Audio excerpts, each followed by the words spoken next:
don't think you need much when you bring a baby home for the first time.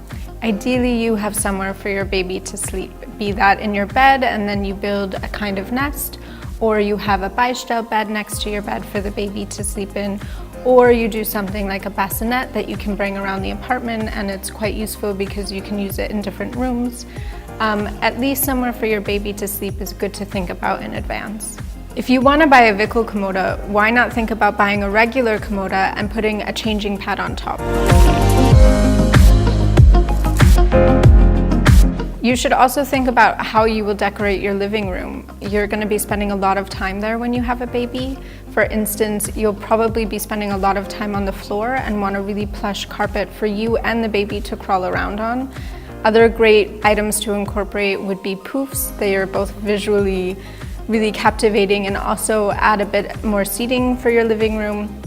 And it's something that your baby can also play around with without getting hurt.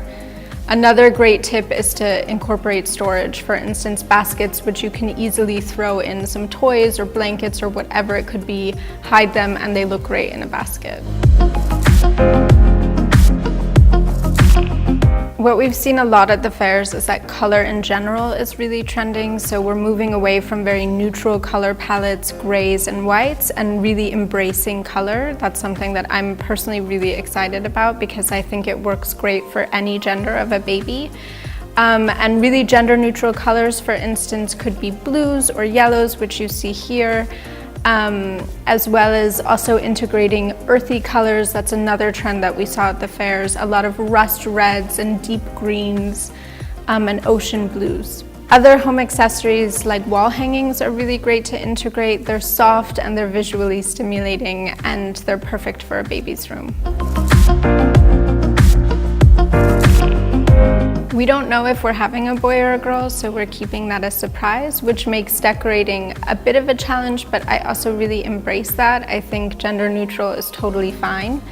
Therefore, we're incorporating a lot of colors like we've spoken about, yellows and blues, a bit of green, and even a bit of pink. Whether it's a boy or a girl, it works for both.